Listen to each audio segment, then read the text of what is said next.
Hello students, आज के session में हम सीखेंगे that what is Lami's theorem and it's applications. ठीक है, लेमीज थ्योरम होती क्या है और इसके एप्लीकेशंस क्या हैं। देखिए, Lami's theorem, according to Lami's theorem, if particle is in equilibrium under action of three concurrent forces, then forces is directly proportional to the sine of angle between other two forces. सबसे पहली चीज़ क्या है, what are कॉनकरेंट forces. तो देखिए, concurrent forces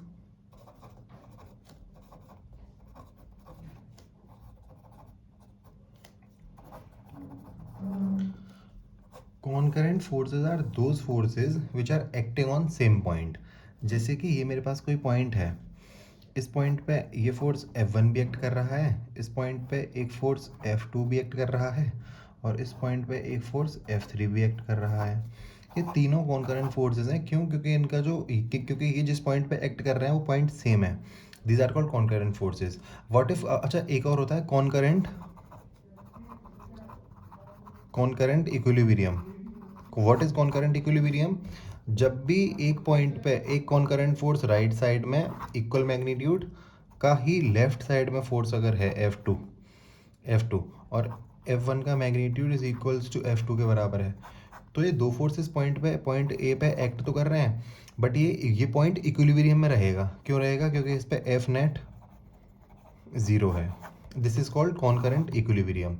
ठीक है, तो देखिए लेमीज थ्योरम क्या कहती है, if a particle in equilibrium under action of three concurrent forces, ये मैंने मान लिया फोर्स F1, ये मैंने मान लिया फोर्स F2 और ये मैंने मान लिया फोर्स F3। ठीक है, वेक्टर तीन फोर्सेस हैं, इनका जो मैग्नीट्यूड है, लाइक वॉट एवर भी दी मैग्नीट्यूड है ना, इसका मैग्नीट्यूड F वेक्टर 3, इसका हो गया F1 वेक्टर, मैग्नीट्यूड इनका F2। ठीक है, ये एंगल मैंने मान लिया θ1, ये एंगल मैंने मान लिया θ2 and this angle will be θ3। तो अकॉर्डिंग टू लेमीज थ्योरम, जो force is directly proportional to sine of angle between other two forces, force is directly proportional to sine of angle between other two forces. यानी अगर मैं इस F2 की बात करूं तो ये डायरेक्टली प्रोपोर्शनल होगा साइन इसके, अब बाकी के दो फोर्सेस के बीच का जो एंगल है θ2, इसके F is directly proportional to sine theta. अब चाहे F ये ले लो, ये अगर F लोगे तो ये साइन θ1 के डायरेक्टली प्रोपोर्शनल होगा, F3 लोगे तो ये θ3 के, मतलब जो करस्पॉन्डिंग अपोजिट में जो तुम्हें एंगल दिख रहा है थीटा, उसके डायरेक्टली प्रोपोर्शनल होगा ये फोर्स। ठीक है, तो F by sine theta is equals to constant. ठीक है, ये बोलती है लेमीज थ्योरम। यहीं से एक ड्राइव्ड रिजल्ट आता है, दैट रिजल्ट इज द, इसके अकॉर्डिंग लेमीज थ्योरम। अच्छा, ये इक्विलिब्रियम में कैसे हो सकता है? ये इक्विलिब्रियम में ऐसे हो सकता है कि F1 जो फोर्स है और F2 जो फोर्स है, ये दोनों एक्ट कर रहे हैं एट एन एंगल थीटा। इन दोनों का रिजल्टेंट मैंने माना बीच में कहीं जा रहा होगा, वो उस रिजल्टेंट को कैंसिल कौन कर रहा होगा, या उस रिजल्टेंट को इक्वलाइज कौन कर रहा होगा? F3 का जो मैग्नीट्यूड होगा वो F1 और F2 के रिजल्टेंट के बराबर होगा, इसलिए सिस्टम इक्विलिब्रियम में है। या फिर बोल सकते हैं F1 और F3 का रिजल्टेंट कहीं बीच में आएगा, तो F1 और F3 का जो रिजल्टेंट होगा उसका मैग्नीट्यूड F2 के बराबर होगा। इस तरीके से तीन फोर्सेस मिलकर बॉडी को इक्विलिब्रियम में मेंटेन कर रहे हैं। तो यहाँ से जो ड्राइव्ड रिजल्ट आता है वो आता है F1 upon sine θ1 is equals to F2 opposite angle θ2, F2 upon θ2 is equals to F3 upon sine θ3। ठीक है, ये हो गई आपकी Lami's theorem. This is Lami's theorem. Application क्या है देखो लेमीज थ्योरम की। जैसे मान के चलो मुझे यहाँ क्वेश्चन दे दिया, ये एक सिस्टम है, सिस्टम जो है ना वो इक्विलिब्रियम में है,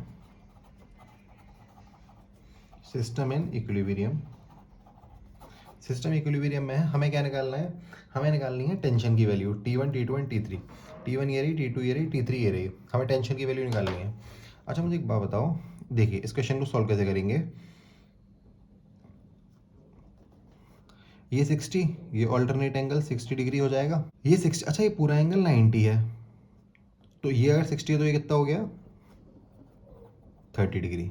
ओके, ये जो ब्लॉक है, इस ब्लॉक के ऊपर फोर्स लग रहा होगा नीचे 4G, इस ब्लॉक के ऊपर टेंशन लग रही है T3, सिस्टम इक्विलिब्रियम में है, तो इस सिस्टम को हटा दो। क्या T3 4G के बराबर होगा? होगा, क्योंकि ब्लॉक का एक्सेलरेशन 0 है। तो सबसे पहली चीज़ T3 is equals to 4G which is equals to 40 newton, यानी T3 की मेरे पे वैल्यू आ गई 40 न्यूटन। ठीक है, T3 के लिए तो कुछ करना ही नहीं है, बहुत आसानी से आ गया मेरे पास। अब आप लेमीज थ्योरम लगाओ फॉर T1 एंड T2 के लिए, फॉर T1 एंड T2 कैसे लगेगी लेमीज थ्योरम T1 T2 के लिए? देखिए T1 ये रही, यहाँ से लगाएंगे F1 upon sine theta one. T1 का करस्पॉन्डिंग एंगल कौन सा है?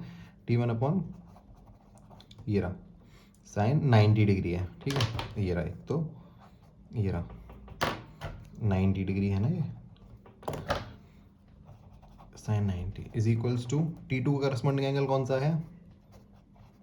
अपॉन T2 का करस्पॉन्डिंग एंगल है ये एंगल कितना है?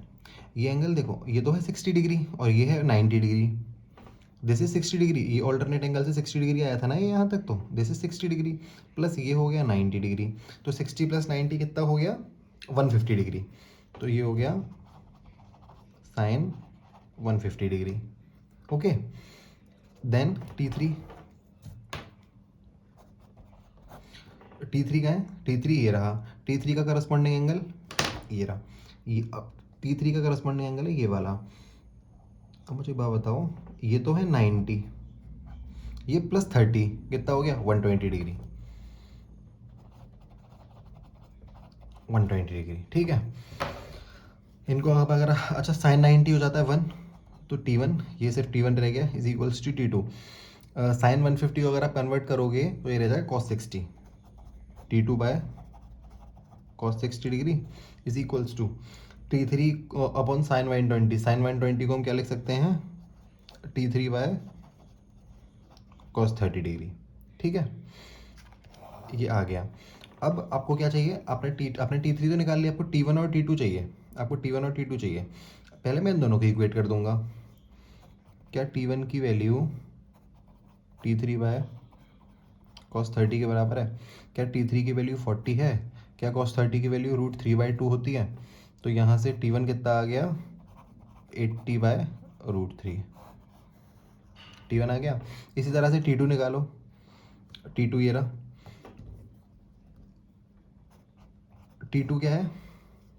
अच्छा अभी हमने T3/30 की वैल्यू क्या निकाली है? 80 इंटू √3, 80/√3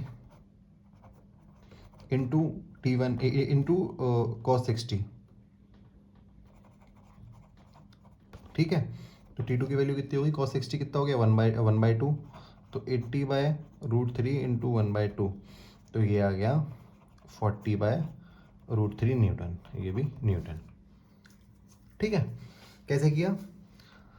लेमीज थ्योरम बोलती है कि जो अगर कोई पार्टिकल कॉनकरेंट फोर्स के इक्विलिब्रियम में है, अगर कोई भी पार्टिकल, ये कोई पार्टिकल है, लेमीज थ्योरम कहती है अगर कोई भी पार्टिकल कॉनकरेंट फोर्स के इक्विलिब्रियम में है, तो जो उस पर फोर्स एक्ट कर रहा है वो डायरेक्टली प्रोपोर्शनल होगा उसके करस्पॉन्डिंग एंगल के साइन थीटा के बराबर।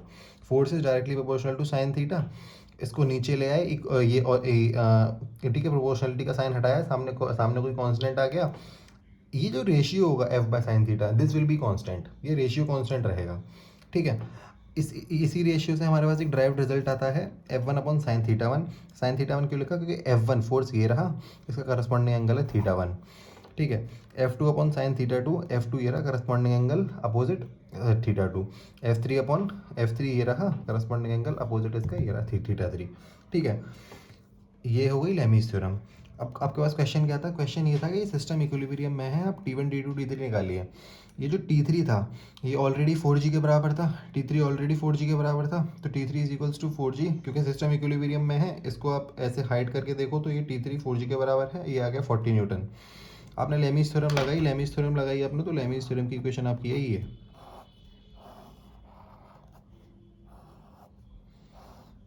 ठीक है, जिसमें आपने लिखा T1 upon sine 90 T2 upon sine 150 degree. ये आपका 60 डिग्री था, ये एंगल 60 डिग्री था ये वाला, और ये हो गया 90, दिस इज साइन 150। और T3 is equals to T3 ये रहा, और साइन 120। आपको डायग्राम की जरूरत नहीं है, सिर्फ इसी से सॉल्व करेंगे। जो T1 है, अच्छा ये साइन 91 हो गया, साइन 91 हो गया, तो T1 is equals to T2 by cos 60 is equals to T3 by cos 30। ये हमने कन्वर्ट कर लिए, साइन 150 को क्या लिख सकते हैं, कॉस 60, और साइन 120 को लिख सकते हैं कॉस 30।